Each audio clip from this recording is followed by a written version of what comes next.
प्यारे बच्चों, चलो आज देखते हैं ऑब्जेक्टिव क्वेश्चंस। आज के लिए फर्स्ट क्वेश्चन देखो, ampere hour is the unit of, क्या होगा? चार्ज। एम्पियर आवर किसका मात्रक है? तो चार्ज का, यानी हिंदी में इसको विद्युत आवेश कहेंगे। नेक्स्ट क्वेश्चन देखो, रेसिस्टिविटी जिसको हम स्पेसिफिक रेसिस्टेंस भी कहते हैं, इज इक्वल टू कितना के बराबर होगा? Rho is equal to R A upon L, यानी यह है विशिष्ट प्रतिरोध या प्रतिरोधकता भी कह सकते हैं, बराबर होगा आर ए अपॉन एल। अब यहां पर देखो भैया, आर क्या है? रेसिस्टेंस है, यानी इसको प्रतिरोध करते हैं हिंदी में। ए क्या है? एरिया है, क्रॉस सेक्शनल एरिया है। जैसे सपोज करो ये कंडक्टर है तो इसका क्रॉस सेक्शनल एरिया होगा, ठीक है? तो इस क्रॉस सेक्शनल एरिया को ए से इंडिकेट किया गया। एल क्या है? इस कंडक्टर का लेंथ है, यानी लंबाई है। यूनिट भी यहां मेंशन कर दिए, ओम मीटर होता है, राइट?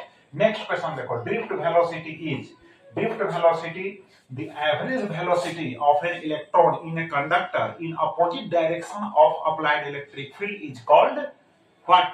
Drift velocity। तो ड्रिफ्ट वेलोसिटी को अपवाह वेग कहते हैं, ठीक है? तो देखो उसका फॉर्मूला है vector vd is equal to minus e tau by m. अब इसका मैग्नीट्यूड लेंगे तो यहाँ vd is equal to minus को रिमूव कर देंगे, ई टाउ बाई एम होगा, राइट?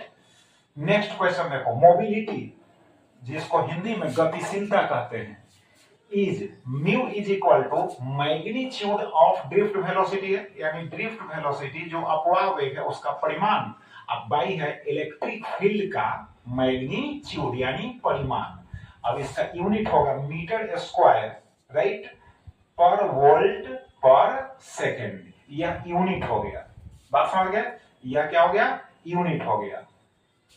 यहां पर ऐसे हम ब्रैकेट्स में मेंशन कर देते हैं, राइट? नेक्स्ट क्वेश्चन देखो, average current in AC alternating current में एवरेज करंट का फॉर्मूला जो होता है 2I0 अपॉन होता है पाई, इज इक्वल टू 0.637 I0 होता है। तो कभी यह भी पूछ देता है, कभी यह भी पूछ देता है। तो जब एवरेज फॉर्मूला पूछेगा तो 2I0 बाई पाई होगा उसमें ऑप्शन में।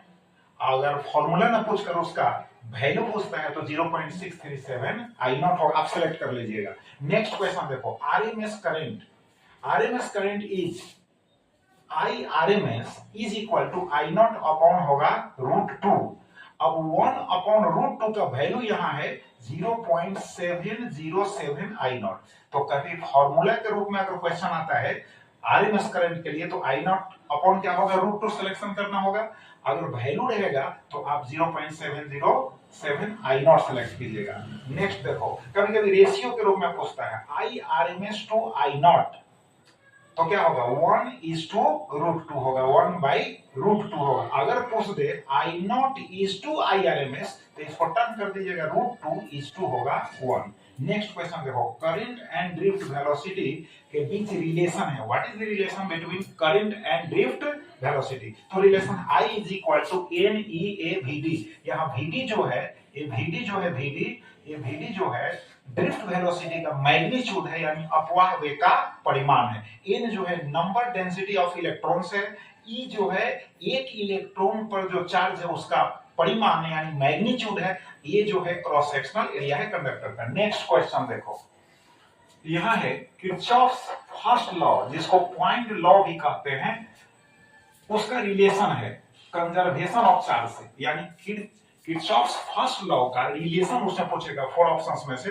तो उसमें से आपको सिलेक्ट करना होगा चार्ज के कंजर्वेशन, यानी आवेश का संरक्षण वाला जो ऑप्शन होगा वो करेक्ट माना जाएगा। नेक्स्ट देखो, किरचॉफ्स सेकंड लॉ जिसको वोल्टेज लॉ भी कहते हैं, लूप लॉ भी कहते हैं, तो जो नेम वहां लिखे उसका रिलेशन होगा कंजर्वेशन ऑफ एनर्जी से, यानी ऊर्जा संरक्षण के सिद्धांत से, राइट? नेक्स्ट क्वेश्चन देखो, the length of a wire becomes double by stretching its new resistance. अगर किसी कंडक्टर को, तार को अगर उसको खींचते हैं, स्ट्रेच करते हैं डबल लेंथ तक, मतलब दूनी लंबाई तक, ठीक, उसको खींचते हैं तो नया जो रेसिस्टेंस होगा, तार का नया जो प्रतिरोध होगा, उसका value R2 is equal to n square R1 होगा।